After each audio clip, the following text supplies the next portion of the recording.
여러분 안녕하십니까? 박상규입니다. 이 방송은 유튜브 KTV 뉴스에서도 실시간으로 보실 수 있습니다.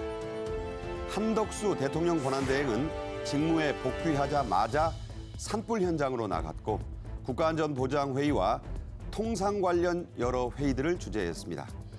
전국 도처의 산불은 강풍 때문에 진화하는 데 큰 어려움을 겪고 있습니다. 전국의 의대들이 등록을 안 한 휴학생들에게 재적 예정 통보서를 속속 발송하고 있습니다. 교육부와 각 대학은 원칙에 따른 엄정한 처리 방침을 거듭 확인하고 있습니다. 북한의 해킹 그룹 라자루스가 훔친 비트코인이 테슬라보다 많은 세계 3위 수준인 것으로 드러났습니다. 비트코인 대통령이 되겠다고 한 트럼프 대통령의 대응이 주목되고 있습니다. 배종찬 인사이트 K 소장, 양지민 변호사와 함께 얘기 나누겠습니다. 어서 오십시오. 안녕하십니까? 안녕하세요. 네. 자, 전국 곳곳에 지금 번지고 있는 산불, 꺼질 듯 또 커지고 있는 곳도 있고요. 상당히 지금 상황이 안 좋습니다. 메마른 날씨에 강풍까지 겹쳐서 좀처럼 완진 소식이 들려오지 않고 있습니다. 염건웅 유원대 경찰 소방행정학부 교수가 전화로 연결되어 있습니다. 염 교수님 안녕하세요. 네, 안녕하세요. 네, 지금 상황이 상당히 심각한 것 같습니다. 이 시간 현재의 전국의 산불 진화율 이것부터 좀 전해 주십시오. 네, 지금 전국적으로 4건이 불타고 있는데요. 다행스럽게도 오전 11시, 약 2시간 전이었죠. 김해가 주불 진화가 완료되었습니다. 그러니까 김해는 산불을 제압했다는 것이고요. 다음으로 울주는 96%, 산청은 88%의 진화율을 보이고 있습니다. 문제는 경북 의성인데요. 한때 진화율이 71%까지 올라왔다가 어제 많은 강풍이 불면서 화선이 다시 길어졌고 현재는 54%까지 떨어져 있습니다. 네. 자, 의성, 이 마늘로 유명하고 컬링으로도 이름을 떨친 그 고장인데 이 진화율이 그렇게 내려갔다는 건 상황이 더 안 좋아질 수도 있다는 뜻인가요? 네, 일단은 목요일에 비가 예보되어 있어요. 근데 사실 국민 모두가 오늘 모든 산불이 진화되기를 바라고 있을 겁니다. 다행히도 김해를 제압했고요. 울주도 오늘 제압될 것으로 예상됩니다. 다만 산청과 의성이 가장 크게 불이 난 지역인데 오늘 만약 산청까지 진압이 된다면 이 모든 가용 자원을 의성에 투입해서 진압을 할 수 있을 것으로 예상합니다. 다만 울주와 산청을 둘 다 진압하지 못하거나 산청이 진압되지 않는다면 내일 의성에 집중하지 못하고 또 전선이 계속 확대되고 분산되어 있는 상태로 목요일까지 기다려야 될 수도 있을 겁니다. 그래서 오늘 제압이 힘들었던 이유는요. 건조한 바람이 초속 15에서 20m의 돌풍 수준으로 불었기 때문인데요. 산불 행동학적으로 보면 초속 5m만 돼도 불이 날아다니기 시작하는 비화 현상이 발생하는데 지금 현재도 서풍이 강하게 불고 있고요. 또 매우 건조한 날씨와 평년보다 10도나 높은 기온이 더해져서 불씨가 상승 기류를 타고 올라와서 흩뿌리는 현상이 발생하고 있어 산불 진화에 어려움을 겪고 있습니다. 이런 강한 바람이 불의 방향을 급속하게 변화시키고 있고 그러니까 진화하는 속도보다 번지는 속도가 더 빨라지는 그런 경우가 금요일부터 오늘까지의 진화 상황이었거든요. 그래서 이번 산불의 진화의 핵심은 바람이라고 볼 수가 있는데요. 바람이 좀 잦아들기를 기대해야 하지만 오늘 오후부터 또 내일 새벽까지 이 산불이 발생한 지역을 중심으로 초속 25m의 강풍이 예상되고 있어서 진화의 변수가 될 것으로 보입니다. 만약 내일도 바람이 심하다면 비가 오는 목요일까지 진화 작업이 연장될 가능성도 보입니다. 만약 산림당국에서 오늘 주부를 잡기 어렵다고 판단한다면 헬기가 뜨지 못하는 야간에 선제적으로 지연제를 뿌려서 화선을 유지시키는 작전을 수행한 후에 내일 아침 다시 헬기가 뜨면 완진을 위해서 최선을 다할 것으로 예상합니다.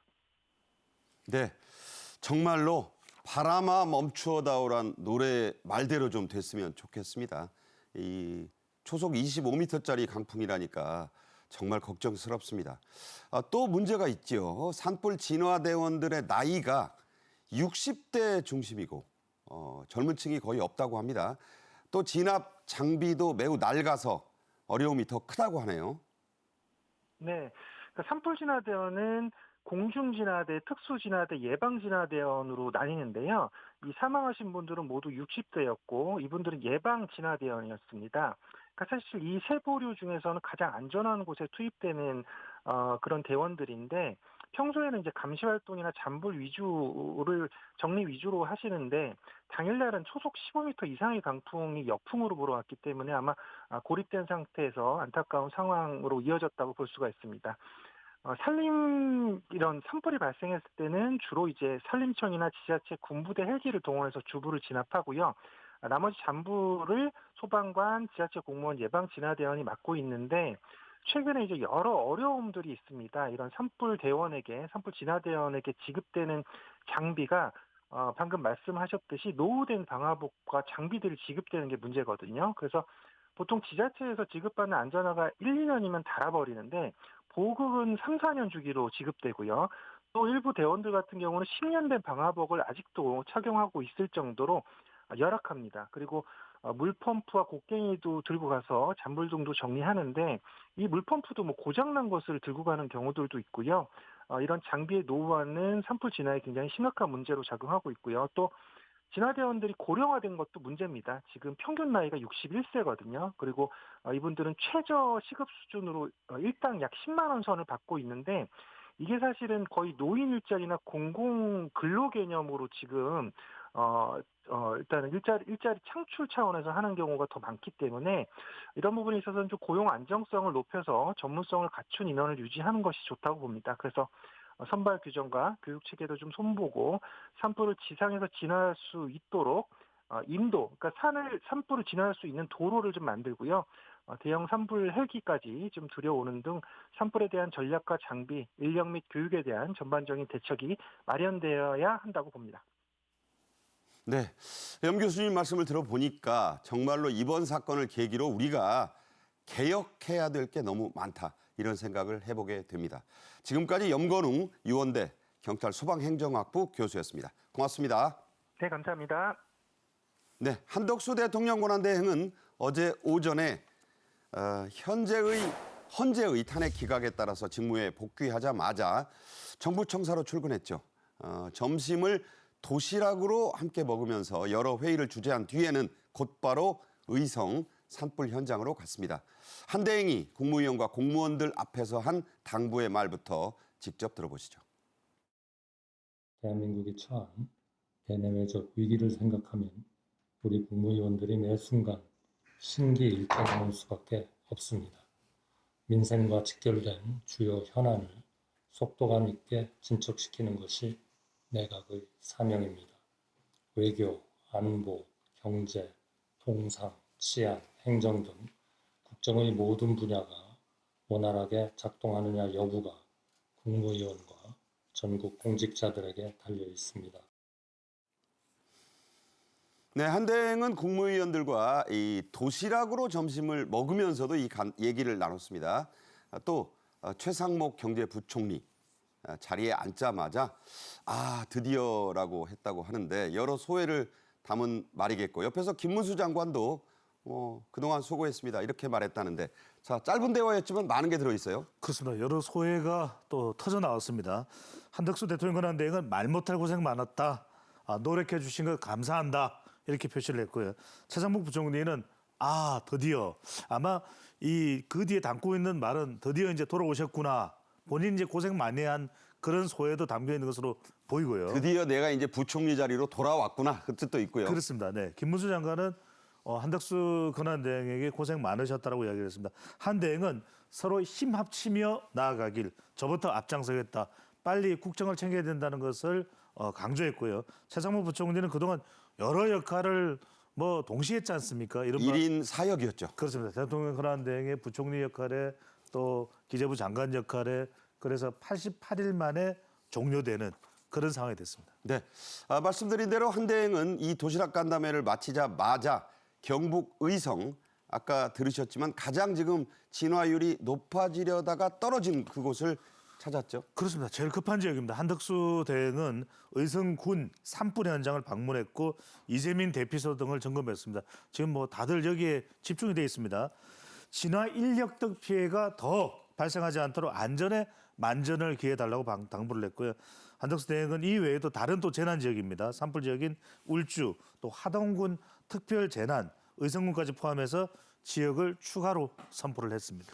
네, 저렇게 이제 현장을 가는 모습은 좋은데 아까도 얘기가 나왔지만 의성에서는 마을 하나가 뭐 통째로 사라졌다고 하고 장비 문제는 정말 심각하다고 보는데요. 그렇습니다. 실제로 이제 우리가 소방 인력도 있지만 또 이제 협조하는 그런 인력들도 있거든요. 근데 장비라는 것이 정말 이 장갑도 좀 필요하고 그 외에 불을 끌 수 있는 다양한 도구들인데 태부적입니다. 이런 부분들도 물론 예산 문제도 있을 테고요. 또 이게 운용 기간이라든지 또 숙련도 부분도 있을 텐데 빨리 보완이 돼야 될 것으로 보입니다. 네. 자, 이번 산불들은 일단 본인이 와서 스스로 신고한 것도 있습니다만 실화로 추정되고 있습니다. 실수로 불을 냈다는 것이죠. 어쨌든 이 실수로 났지만 이 산불이 이렇게 커졌는데 그러면 어떤 처벌 받게 되나요? 일단은 산림보호법에 따라서 처벌을 생각을 해볼 수가 있겠습니다. 말씀해 주신 것처럼 경남 산천군에서 발생한 화재의 경우에는 이 예초기에서 불씨가 튀면서 이렇게 산불로 번지게 된 사례고요. 그리고 이 경북 의성에서 발생한 이 산불 역시도 성묘객의 실수로 인해서 이렇게 화재가 발생한 것으로 보이는데요. 산림보호법에 따르면 과실이라고 하더라도 이 과실로 타인의 살림을 태운 자 아니면 본인의 자기 살림에 불을 태우다 보니까 이것이 번져서 공공에 위해를 가하게 된 그러한 경우에는 3년 이하의 징역 또는 3천만 원 이하의 벌금에 처한다라고 되어 있습니다. 이것은 이제 살림이라는 특성상 일반 실화보다는 조금 더 가중해서 처벌을 하는 것이기 때문에 일반 실화죄보다 법정형 자체가 조금 무겁다라고 보셔야 되겠고요. 실제 2016년 4월에 이 쓰레기를 소각하다가 이 불이 번져서 임야 53헥타르를 태운 사람이 있었어요. 이 경우에는 징역 10월 그리고 8천만 원의 손해배상을 하라라는 이제 처벌을 받은 바가 있었기 때문에 이 부분에 대해서도 각별한 주의가 필요한 상황입니다. 네. 지금 말씀하신 대로 성묘 갔다가 쓰레기 태우고 농수산, 이렇게 농축산 부산물 나오면 불 태우고 절대 하시면 안 됩니다. 이 불씨가 튀면은요 잡을 수가 없어요. 자, 이 산불을 그런데 고의로 내면 이 방화범이 되겠죠? 방화 용의자. 처벌은 당연히 더 가중되겠죠? 그렇죠. 그러니까 아까 실화죄보다 가중처벌하는 산림보호법상의 처벌 법정형이 3년 이상이었어요. 근데 이것이 과실이었던 거거든요. 만약에 고의로 불을 지른다라고 한다면 7년 이상 그리고 15년 이하의 징역에 처할 수 있습니다. 실제 강릉에서 발생했던 산불 방화범의 경우에도 2022년에 징역 12년을 오. 선고받은 바 있고요. 그리고 많은 분들이 알고 계실 이 울산 봉대산의 불다람쥐라고 하는 그럴 수 있죠. 사람이 있었어요. 유명한 사건이죠. 맞습니다. 94년부터 2011년까지 정말 상습적으로 산불을 지르고 다니던 사람이었어요. 이 경우에는 징역 10년 선고가 됐고요. 그리고 그 불을 태워서 굉장히 좀 많은 손해가 발생하다 보니까 4억 2천만 원을 배상하라라는 또 판단도 나왔기 때문에 고의로 이렇게 불을 지른다라고 한다면 과실보다는 훨씬 가중처벌 받는다라는 걸 기억하셔야 됩니다. 네. 내가 불 지르는 걸 누가 봤을까 싶지만요. 목격자가 있고 무엇보다 하늘이 보고 있지 않습니까? 자, 소방 헬기들이 실어와서 쏟아붓는 물. 멀리서 보면 아이고 저거 조금 쏟아붓나 이러지만 실제로는 엄청난 물을 길어와서 붓는 겁니다. 한번 보시죠. 보이는 것처럼 S64의 경우 최대 8,000리터, KA-32 카모프의 경우 3,000리터의 물을 담수하여 한 번에 투하할 수 있는데 이걸 바로 밑에서 보면 이런 느낌입니다.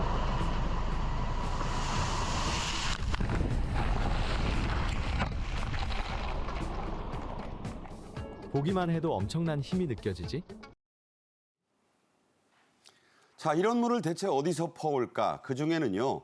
골프장의 그 영어로 워터 해저드라 불리는 연못에서도 퍼올리고 있습니다. 그런데 골프 치던 사람이 이 장면을 찍어서 올렸어요. 그랬더니 이게 지금 말이 되느냐?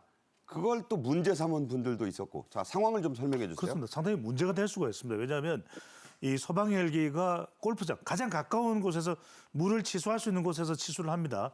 워터 해저드라고 하는 그 골프장 내의 연못에서 물을 올리는데 지금 저 장면을 찍은 그렇습니다. 거예요. 그걸 배경으로 공을 치는 것을 영상으로 찍은 겁니다. 근데 저럼에도 불구하고 굿샷 했다는 거죠? 그렇죠. 저 잘못된 겁니다. 네, 왜냐하면 그러면서 손도 들고. 저러다가 공이 헬기에 맞으면은 그것 자체가 이 소방 활동에 방해가 되는 겁니다. 그렇겠죠. 그래서 비난이 쇄도하고 있는데 소방기본법에 이렇게 나와 있습니다.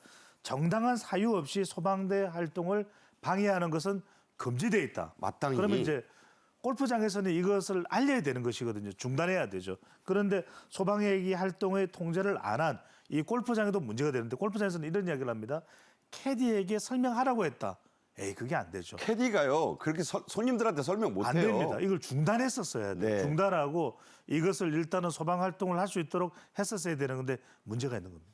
골프장이 어떻게 그 손님들에게 캐디 보고 그 제재하라고 합니까? 그 말도 안 되는 얘기고요. 책임을 지셔야죠. 미국 로스앤젤레스에서 난 산불을 끄는 데는 그때 워낙 급하니까 수감자들까지 동원이 된 적이 있습니다. 한편 타의에 의해서 오랫동안 자리를 비웠던 한덕수 대행은 안보 상황도 철저히 챙겼습니다. 국가안전보장회의에서 한 발언 들어보시죠. 북한은 핵, 미사일 위협을 포함한 군사 도발을 지속하고 있으며 우리 정부와 기업 그리고 국민을 향한 사이버 공격을 멈추지 않고 있습니다. 공고한 한미동맹에 기반하여 우방국 및 국제사회와 긴밀히 협력해 나가는 가운데 우리 국민과 국익을 위한 외교 정책들이 차질 없이 수행될 수 있도록 만전을 기해 주시기 바랍니다. 네, 통상 전문가죠. 한대행이 이 회의에서 경제가 곧 안보다 이런 의미심장한 말을 여러 번 했는데 주미대사, 통상 관련 요직들을 두루 거친 전문가다운 말이었죠. 그렇습니다. 경제가 우선, 경제가 가장 시급하다. 한덕수 권한대행이 이렇게 이야기합니다. 바로 경제가 안보고 안보가 경제다. 이렇게 얘기를 합니다.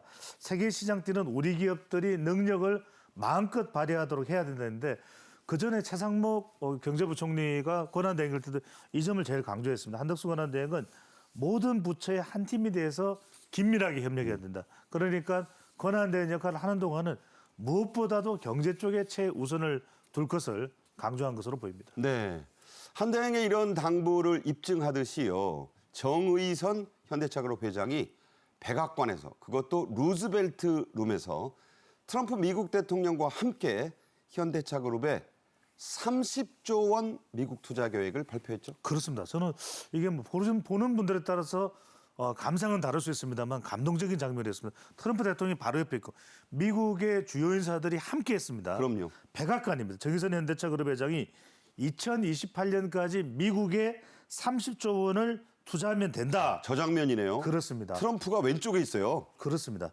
전기 제철소 등 향후 4년간 210억 달러의 대미 투자가 집행되는 겁니다. 그러니까 현대 제철의 인 USA가 만들어지는 겁니다. 트럼프 대통령은 이렇게 이야기합니다. 미국에 투자해서 미국에 생산하라. 관세 없다. 이렇게 얘기하면서 백악관 루즈벨트룸에서 정 회장과 함께 발표를 하는데 이렇게 표현합니다. 아너 영광입니다. 투자해 주셔서 존슨 미 하원 의장, 하원 원내 총무, 루이지애나 주지사까지 함께했습니다. 네, 한국의 그 경제인이 정치인도 그렇고 정상회담이 아닌 경우에 저렇게 한 예를 저는 일찍이 보지 못했습니다.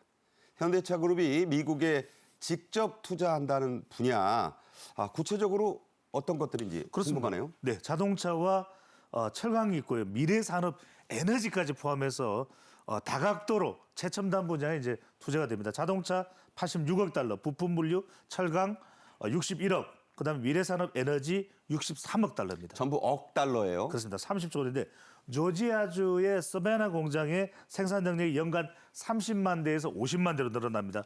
조지아주가 현대차 없으면 안 된다. 이런 이야기가 나오고 있습니다. 현대차 미국 현지 생산이 120만 대로 되고요.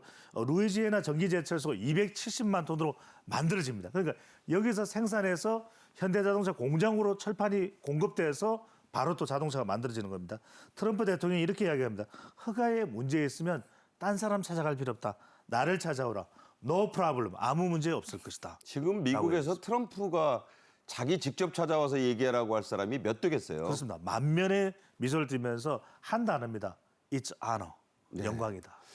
역시 돈이 말하면 모든 게 침묵한다는 옛 그 서양 속담이 생각납니다. 자, 이 발표에 크게 고무된 트럼프 대통령, 현대차에게 관세를 물리지 않을 수 있다는 그야말로 파격적인 발언도 했네요. 맞습니다. 말씀해 주신 것처럼 이 트럼프 대통령이 정말 위대한 회사인 현대차와 함께 돼서 영광이다라는 이야기를 하면서 이번 투자가 이제 관세가 굉장히 강하게 작용하고 있다라는 것을 보여주는 것이다라면서 또 확신 섞인 이야기도 했습니다. 그러면서 나온 발언이 현대차 같은 이러한 위대한 기업에는 관세를 물릴 필요가 없다라고 이렇게 추켜 세우는 발언도 한 것입니다. 그러자 정의선 회장이 직접 와서 우리 현대차에 뭐 미국과 아니면 미국 노동자에 대한 헌신을 좀 확인해봐라라고 트럼프 대통령에게 얘기를 했고요. 트럼프 대통령도 거기에 흔쾌히 오케이라고 이야기를 하면서 사실은 이 트럼프 대통령이 이렇게 집권한 이후에 만면의 미소를 띠고 이렇게 행복해하면서 이야기를 하는 장면이 몇 됐을까라는 좀 생각이 들기도 했습니다. 네, 얼마 전에 손정희 회장이 트럼프에게 껴안기기도 했는데 사실은 뭐 일본인이지만 한국계 아니겠습니까? 자랑스러운 일이라고 저는 생각을 합니다. 다음 주제로 가죠. 미등록 의대생들에 대한 재적 처리가 시작이 됐습니다. 주요 의대 중에 복귀자들이 가장 많은 곳이 연세대학교 의대인데요. 신입생들은 많이 복귀하지 않았는데 오히려 선배들이 대부분 복귀했다고요? 맞습니다. 그러니까 신입생들의 경우에는 사실 좀 선배들의 눈치가 보이기도 하고 그리고 이제 처음 등록을 하는 상황이다 보니까 어떻게 해야 되는지 좀 고민이 많았던 것 같은데요. 상대적으로 이제 졸업생이다 보니까 예비 졸업생이다 보니까 좀 선배로부터 압박이 적은 그러한 고학년들 선배들이 많이 이렇게 등록을 한 것입니다.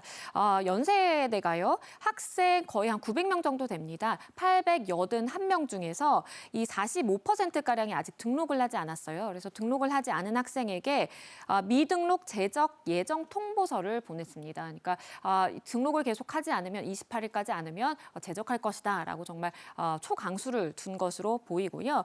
일단은 고학년 선배들은 대부분 복귀했다 보니까 과연 신입생들이 어떤 결정을 할지만 좀 남아있는 그런 상황으로 보입니다. 네, 당황하지 않을까 싶은데요.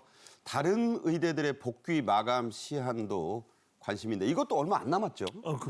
임박했습니다.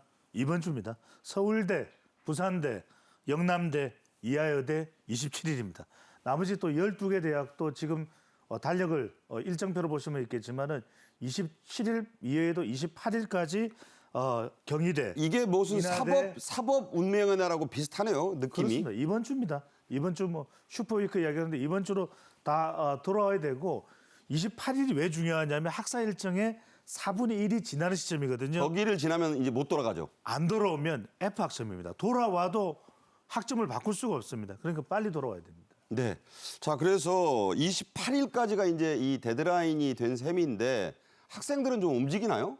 좀 안 움직입니다. 그래서 등록만 해놓고 수업을 안 들어오는 상황이 되고 있어서 이것도 상당한 문제가 되고 있습니다. 네. 다시 한번 말씀드리지만 28일이 모든 대학의 대부분 대학의 마지노선이라는 점 이 방송을 보고 계신 여러분들에게도 말씀을 좀 드리고 싶습니다. 교육부와 의대를 갖고 있는 각 대학본부의 입장 참 단호합니다. 이번에는 지난해 같은 의대생 휴학 특례는 없다. 거듭 밝히고 있고요. 의대생들은 재적을 당하면 학교에 소송을 걸겠다고 하는데 소송하면 이길 수 있습니까? 이길 가능성이 좀 낮아 보입니다. 왜냐하면 지금 이 학생들이 문제 삼고자 하는 것은 총장이 휴학을 허용하는 데 있어서 그 재량권을 남용했다라는 부분을 문제 삼아서 소송을 하게 될 것으로 보이는데요. 그런데 법을 좀 살펴보면 고등교육법에 따르면 뭐 입영이라든지 군 복무를 해야 되는 경우에 반드시 휴학을 승인을 해야 되지만 그 외에 뭔가 신체 정신상의 어떤 장애가 있다라든지 아니면 뭐 자녀 양육을 위해서라든지 이런 이유들에 대해서는 원칙적으로 휴학의 승인 의무가 없습니다. 네. 즉 총장의 재량권으로 이제 허용을 해주고 있는 상황이에요. 그러면 이렇게 우리가 집단적으로 반발을 해서 휴학하고자 하는 것도 승인해줄지 여부는 총장의 재량에 달려 있다라고 보게 될 가능성이 있고요. 그러면 이것이 소송을 해서 학생들 입장에서 이기려면 재량권을 일탈 남용했다라는 부분이 명확해야 되는데 과연 명확하다고 볼 수 있을지 좀 의문이 많은 상황입니다. 네, 변수가 아주 많고 소송을 해도 이길 가능성이 상대적으로 낮다는 양 변호사의 지적이 있습니다. 물론 소송해봐야 아는 거죠. 그런데 꼭 소송까지 가야 할까 이런 생각이 개인적으로 듭니다. 대학 측은 대학에는 의대만 있는 게 아니다라는 당연한 말을 하고 있어요. 다른 과 학생들의 불만 지금 매우 크죠? 그렇습니다. 여론도 안 좋습니다. 학내 여론마저도 악화되고 있는 상황입니다. 타학과 학생들은 의대생 봐주기 반감이 확대되고 있습니다. 의대생만 우리 학교 학생이냐 이렇게 나오는데 출결은 학생의 기본이다. 학점 못 받을까 봐 전전긍긍한다. 다른 단과대가 이런 집단 행동하면 바로 제적할 것이다. 원래 이거는 그 엄격하게 적용되는 거잖아요. 이게 상당히 지금 부담스러울 겁니다. 왜냐하면 의대생만 봐주냐? 나도 봐달라 이렇게 나오기 때문에 평범한 학생들은 결석 몇 철만 해도 F 학점 받는다. 이 부분이 지금 상당히 이 각 학교의 총장들은 부담이 되고 있거든요. 그래서 지금 나오고 있는 보도는 총장들은 원칙대로 그대로 의대생들에게 적용하겠다라는 방침으로 나오고 있는 것으로 확인되고 있습니다. 네. 자, 의대생들 참 어렵게 들어간 의대 아니겠습니까? 여기서 만약 제적이 되면 이거 퇴학하고 다른 거거든요. 적이 없어지는 겁니다. 다시 돌아올 방법 있긴 합니까? 현실적으로 좀 어려워 보입니다. 왜냐하면 이것이 어떠한 정부 차원의 대책이 마련되어 있는가라고 보면 교육부가 지금 밝히고 있는 바에 따르면 따로 학칙을 따르는 부분이기 때문에 우리가 별도의 대책을 마련하고 있는 건 없다라고 밝히고 있고요. 이게 법상으로 보더라도 그러면 학교가 결정을 해야 되는데 지금 연세대의 경우에는 말씀드린 것처럼 굉장히 강경하게 우리 연세까지 돌아오지 않으면 제적할 것이다라고 밝히고 있는 상황이에요. 그리고 이게 고등교육법에 따르더라도 만약에 다시 제적됐더라도 돌아오려면 신입생의 결혼이 생겨야 되는데 지금 신입생 결혼이 없는 상황이기 때문에 지금 2024학년도 이 입학생들의 경우에는 실제로 제적했다가 다시 돌아올 가능성은 굉장히 낮다라는 것이 중론입니다. 네. 자, 시간이 얼마 안 남았고 이제 결단이 필요합니다. 다음 소식으로 가겠습니다. 북한이 비트코인 보유량 세계 3위를 차지했어요. 원조국인 미국, 2위 영국 다음인데요. 북한의 이 비트코인 어디서 산 게 아닙니다. 산하의 해킹 그룹이죠. 라자루스가 전 세계로부터 훔친 겁니다. 우리도 많이 뺏겼죠. 먼저 영상으로 보겠습니다.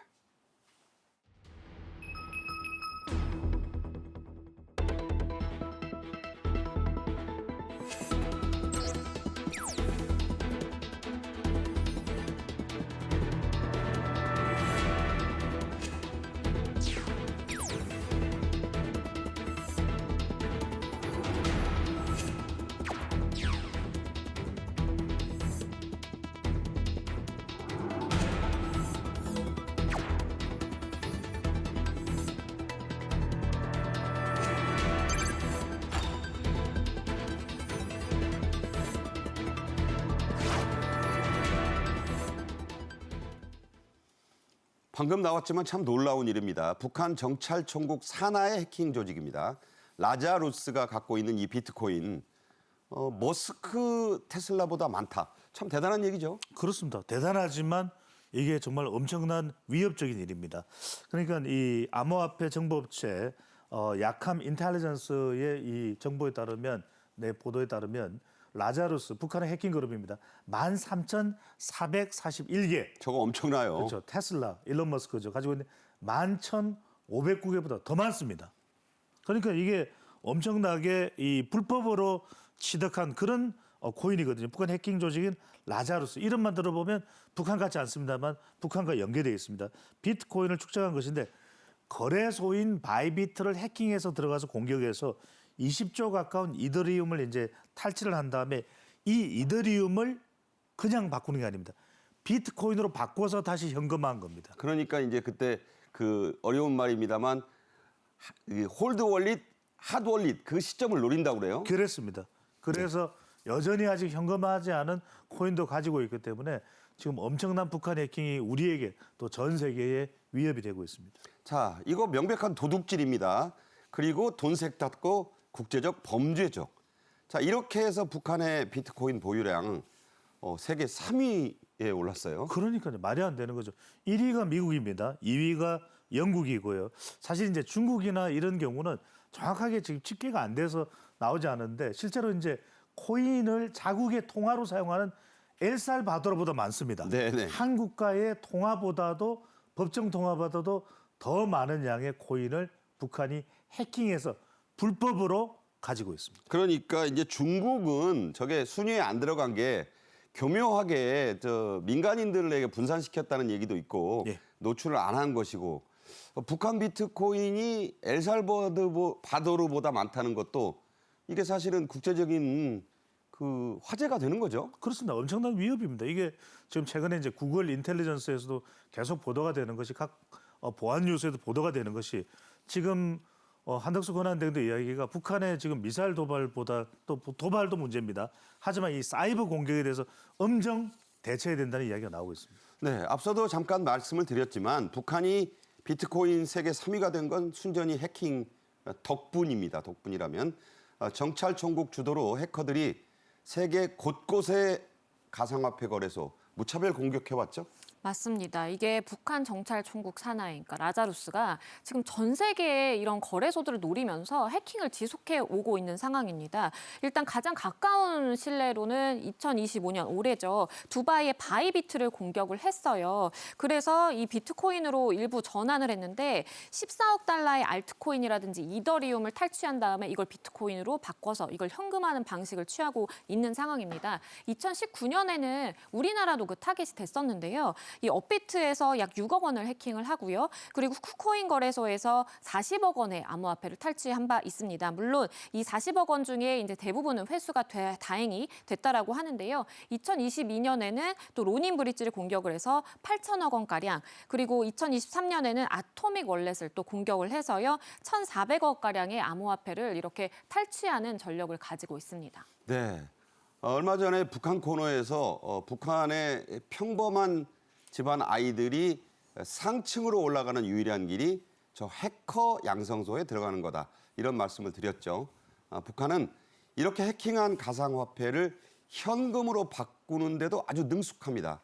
순식간에 현금으로 빼돌려서 감추는 바람에 추적도 대단히 어렵다고요? 그렇죠. 아까 말씀드린 것처럼 바이비트에서 이 탈취한 이더리움이 한 14억 6천만 달러라고 합니다. 2조 1천억 원 정도인데 이 중에서 최소 3억 달러를 현금화하는데 이미 성공을 했고요. 지금 탈취를 당한 주체인 바이비트에서 밝히기로도 우리가 한 20% 되는 지금 이미 현금화한 부분에 대해서는 추적이 불가능하다라고 이야기를 하고 있습니다. 즉 지금 이거를 회수해올 방법도 없는 것이고 이미 비트코인으로 바꿔서 현금화를 했기 때문에 정말 아무런 방법이 없는 상황이에요. 그래서 일각에서는 일부 보안 업체에서도 북한이 가상자산에 연루된 모든 범죄 집단줄 가운데 가장 가상자산을 세탁하는 능력이 탁월하다라고 이야기를 하고 있고요. 이런 것들을 계속해서 개발해 나갈 생각으로 보입니다. 네, 그러니까 올해 그 전에 무기부터 마약부터 해온 그 노하우에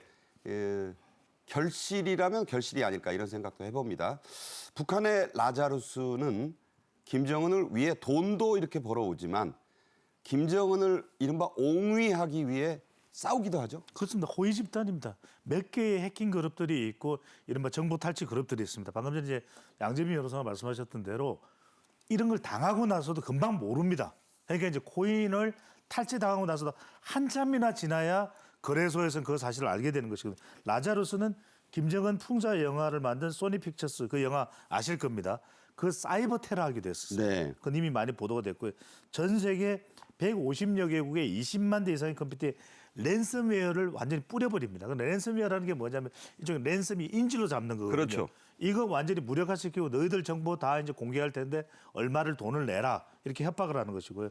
이 라자루스의 핵심 인물이 박진혁입니다. 이게 네. FBI 수배도 돼 있는데 정말 신출귀몰합니다. 잡을 수가 없습니다. FBI가 못 잡고 있죠. 그렇습니다. 미국에서는 이 박진영을 어떻게 잡는데 왜냐하면 이것도 실명인지를 알 수가 없습니다. 가명으로 남자인지 여자인지도 사실 네. 구분하기 힘들기 때문에 그러니까요. 이게 지금 상당히 북한의 해킹 그룹의 두터운 인력 풀이 있다는 것도 우리가 감지할 수 있습니다. 네.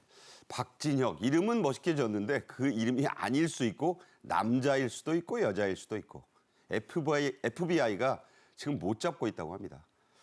북한이 해킹 그룹을 운영하는 이유 무엇보다 이 외화를 비교적 쉽게 아주 쉽게 또 많이 벌어서 즉각 현금화할 수 있다. 장점이 많아요. 그렇습니다. 암호화폐 단점이라면 이제 이게 해킹이 가능하다는 겁니다. 아무리 블록체인으로 가더라도. 그래서 북한은 2017년부터 2023년까지 암호화폐 해킹으로 한 4조 원 정도를 탈취한 것으로 알려져 있고요. 이 중에서 얼마나 현금으로 했는지 또 코인을 가지고 있는지 정확히 알 수조차도 없는데 해킹으로 번 외화를 대량 살상 무기 개발의 재원으로 한 40% 사용했다. 엄청나죠? 이렇게 이제 확인을 하고 있습니다. FBI 전문가 이야기는 수백만 명의 노동자가 벌어올 그 외화를 수십 명의 해커가 대체하고 실제 인력은 훨씬 더 많이 되는 걸로 알고 있습니다. 해커 관련 인력이 북한에서 집중 육성이 됐는데 이들이 활동을 해가지고 수백만 명들이 노동자가 벌 수 있는 돈을 외화를 벌어와서 이 돈으로 무기에 들어가는 비용들을 투입하고 있다는 사실로 알려지고 있습니다. 그러니까 김정은이 신분과 계층에 상관없이 해커들을 꽝꽝 양성해라 이런 말을 하고 있다고 생각이 됩니다. 자, 우리 기업 또 공공기관 예외일 수 없습니다. 언제든지 라자루스의 표적이 될 수 있죠. 과거에도 있었고 앞으로도 위험해요. 그렇죠. 한국도 안심할 수 없는 상황으로 보입니다. 라자루스 그룹이요. 한국 내 제조업이라든지 자동차 산업, 또 방산업체라든지 반도체 산업을 겨냥하고 있는 것으로 지금 판단된다라는 일각의 전문가의 목소리도 있는 상황입니다. 그러니까 국내 기업의 어떠한 내부망에 침투를 해서 기밀 정보를 탈취하고 이것을 미끼로 해서 사실상의 비트코인을 요구한다라든지 이런 것도 지금 가능한 상황이다라고 이야기가 전해지고 있고요. 그러다 보니까 국제사회는 이 북한의 사이버 해킹을 정말 심각한 위협으로 인지를 하고 있는 상황입니다. 미국의 경우는요, 북한 연계의 가상자산 주소를 제재 목록에 아예 추가를 하는 방식으로 이 제재를 하고 있는 상황이고요. 한국이라든지 일본 역시도 이 가상자산 거래소와 손잡고 북한 연계의 거래를 완전히 차단하는 시스템을 마련 중이에요. 그런데 이 북한은 감시망이 강화되다 보니까 또 다른 즉각적인 새로운 수법을 마련하는 방식으로 방법을 모색하고 있다라는 소식도 전해집니다. 네. 자, 암호화폐 대통령이 되겠다. 이렇게 자처한 트럼프 미국 대통령이 과연 북한의 이런 해킹 공격에 어떻게 대처할지 이것도 참 주목되는 거죠. 그렇습니다. 대처하지 않을 수는 없을 겁니다. 그러니까 북한이 지금 이렇게 해킹을 하고 나선 것에 대해서 FBI는 엄중하게 보고 있거든요. 도널드 트럼프 대통령이 이렇게 이야기합니다. 미국을 비트코인 초강대국이자 세계 암호화폐 수도로 만들 것이다. 이건 이제 후보 시절에도 이야기를 했던 부분입니다. 오죽했으면 트럼프 대통령은 비트코인은 전략 비축 자산이다. 네. 그렇기 때문에 안 팔겠다라는 이야기도 하고 있는 상황이기 때문에 자칫 이런 질서에 위협이 되는 북한의 해킹은 상당히 문제가 되거든요. 특히 라자루스는 초경계 대상입니다. 그래서 어떤 식으로든 FBI가 나서서 이에 대한 대응을 할 것으로 보입니다. 네. 북한과의 관계를 잘 해보겠다고 하지만 트럼프 대통령 같은 스타일의 지도자는 내 지갑 뺏어가는 자는 절대 용서하지 않으니까 이 비트코인이 충돌하면 북한도 예외가 될 수 없을 것 같습니다. 오늘의 마지막 테마입니다. 법무부가 스토킹 가해자들의 접근을 알려주는 시스템을 개발한 뒤에 이게 아주 유용한가 봐요. 스토킹 재발. 한 건도 없었다고요? 그렇죠. 이게 뭐냐면요. 법무부에서 마련한 새 시스템입니다. 그러니까 전자발찌를 부착한 스토커가 피해자에게 2km 이내로 만약에 접근을 하면 피해자에게 이 알람이 가고요. 경찰에도 이제 알람이 송출이 됩니다. 그리고 관제센터도 경보가 울리기 때문에 그만큼 피해자도 인지하고 관제센터라든지 경찰도 인지함으로써 그 대응을 굉장히 빠르게 할 수 있다라는 것이죠. 이러한 이 문자 발송 시스템이 도입된 이후에 스토킹 범죄로 피해를 실제 입은 사례가 0건이다. 한 차례도 발생하지 않았다라는 점이 굉장히 고무적이고요. 실제로 스토커 접근 여부를 알리기 위해서 피해자가 이 보호장치를 가지고 다녀야만 그 위치 추적이 되는 것인데 과거에는 이 스마트워치를 사용했거든요. 근데 배터리 용량이 얼마 안 되다 보니까 사실 하루 종일 가지고 다니기가 좀 무리가 있었다라고 그렇죠. 해요. 그런데 새로운 이 배터리가 장착된 초소형 기기를 개발을 해서 이걸 그냥 가방이라든지 어디에 두고 다니면 계속해서 사용할 수 있기 때문에 이 부분도 굉장히 많은 칭찬을 받고 있는 상황입니다. 네. 자, 이럴 때 또 우리가 주의해야 될 것, 또 가장 눈여겨볼 대목이 있죠. 피해자의 프라이버시, 사생활은 좀 고려해 줘야 된다. 그런 안전한 시스템, 그걸 도입해야 되는 거죠. 맞습니다. 그러니까 피해자 입장에서 아무리 가해자와 내가 접촉이 꺼려져서 위치 추적에 동의한다라고 하더라도 내가 24시간 일거수일투족을 뭔가 감시당하는 느낌이 들면 이건 사생활 침해가 될 수 있는 부분이거든요. 그래서 이 가해자의 접근 여부를 알리기 위해서 피해자의 이용 내역이 평소에는 요출이 되지 않다가 네. 그러다가 가해자가 접근해 오면 비로소 피해자의 위치를 알 수 있게끔 이렇게 관제탑의 시스템을 마련을 했습니다. 그러니까 그때만 할 수 있게. 그렇죠. 그러니까 피해자의 어떤 동선이라든지 위치가 노출이 되지 않았다가 긴급 상황에만 이렇게 알 수 있게 되는 것입니다. 스토킹 범죄가 아무래도 보복 범죄의 우려가 굉장히 높아지다 보니까 이 스토킹 처벌법의 대상자라든지 위해 우려자뿐만 아니라 법무부가 이 시스템을 일반 법원의 판단에 의해서 접근 금지 명령을 받은 사람이라든지 어떠한 이 조치를 받은 사람에 대해서도 그 대상자를 확대함으로써 이러한 범죄 피해를 발생하는 것을 막고자 노력을 계속해서 할 예정입니다. 자, 스토킹하면 나하고는 상관없다 이렇게 생각하실 분들이 있어요. 그런데 누구나 이 스토킹의 대상이 될 수 있습니다. 화제가 된 스토킹 처벌법 그 사례가 있죠? 네, 몇 가지 사례를 좀 알려드리면요.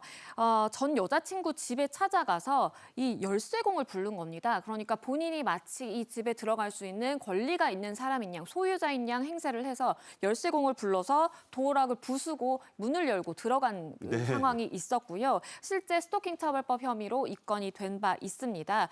그리고 또 다른 사례는요. 이 연인에게 접근을 했다가 접근 금지 명령이 내려진 거예요. 그래서 연락도 할 수 없고 뭐 가까이 갈 수도 없고 이런 상황이다 보니까 전 여자친구의 계좌번호를 알고 있다는 점에 착안을 해서 계좌번호로 1원씩 입금을 하면서 보고 싶다, 사랑해, 뭐 용서해줘 이런 메시지를 200차례 넘게 보낸 거예요. 아, 그 사람도 대단하네요. 그러다 보니까 피해자 입장에서는 내가 문자로라든지 전화로 연락을 받은 건 아니지만 계좌번호에 이렇게 찍히다 보니까 이 가해자가 내 계좌번호까지 아는 정말 나의 내밀한 것까지 다 아는 사람이지라는 생각이 들어서 더 공포스럽다라고 해요. 그러니까 정말 이런 기상천외한 방법으로 피해자를 괴롭히는 그러한 방식도 있습니다. 네. 자, 스토킹 피해를 호소한 유명 연예인이 있어요. 특히 배우 박하선 씨, 어남선 뭐 그 요리로 유명한 류수영 씨 부인이죠. 이 사례는 매우 놀랍죠? 그렇습니다. 특히 이제 연예인들이 스토킹을 많이 당할 겁니다. 뭐 밝혀진 경우도 있고 아닌 경우도 있을 때 배우 박하선 씨 같은 경우는 아이 이름도 알고 있더라. 그래서 스토킹 피해를 고백을 했는데 이 내용을 들어보면 깜짝 놀랄 내용입니다. 이 스토커는 이 박하선 씨의 사인회를 찾아와서 사랑해요를 써달라 이렇게 또 요구하기도 하고요. 겁나겠어요. 예, 아마 이건 뭐 결혼하기 전의 이야기인 것 같은데 결혼 전날에 박하선 씨를 찾아와서 일기장을 전달합니다. 이 스토커가. 근데 그 일기장의 내용을 보면 온갖 망상의 내용이에요. 차마 읽을 수조차 없는 내용이라는 겁니다. 근데 이제 남편 루스 이거 여러분들 잘 들으셔야 됩니다. 근데 주변 사람들은 보통 이런 걸 굉장히 좀 둔감하게 반응해요. 아니 그거 뭐 괜찮아. 뭐 반응하지 말라. 반응하니까 자꾸 스토커가 더 다가오는 거야. 그 사람은 실제로 다가올 수 있는 용기도 없는 사람이라고 하는데 실제 피해를 당하는 사람에는 큰 트라우마가 되는 것으로 보입니다. 네. 그래서 이 팬을 빙자한 연예인 스토킹이 이렇게 갈수록 느는 것 같아요. 과거에는 사생 팬 이런 얘기가 있었는데 이제는 사생범이란 말이 나왔다고요? 그렇죠. 이게 이제 연예인들의 경우에는 SNS도 굉장히 활발하게 하다 보니까 SNS를 통해서 이 사람이 어디에 활동을 하든지 어디에 있는지 위치를 알아내기도 하고요.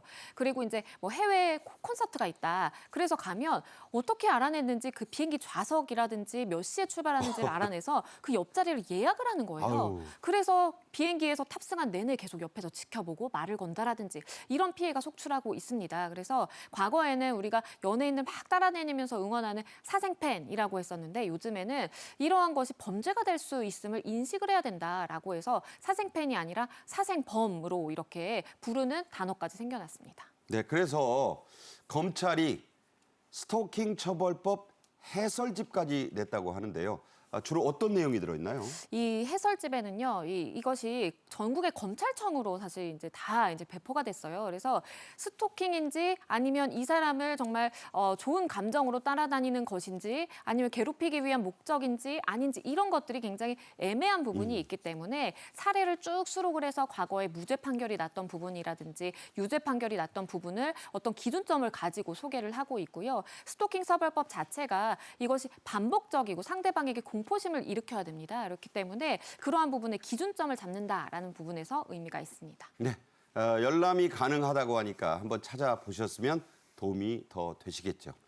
배종찬 소장, 양지민 변호사와 함께했습니다. 잘 들었습니다. 감사합니다. 네. 들불을 놓아도 풀은 완전히 다 타지 않고 봄이 되면 봄바람에 다시 살아난다는 명시가 있습니다. 전국을 뒤덮은 산불이 하루 빨리 꺼지길 기원합니다. 내일 오후에 다시 뵙죠. 고맙습니다.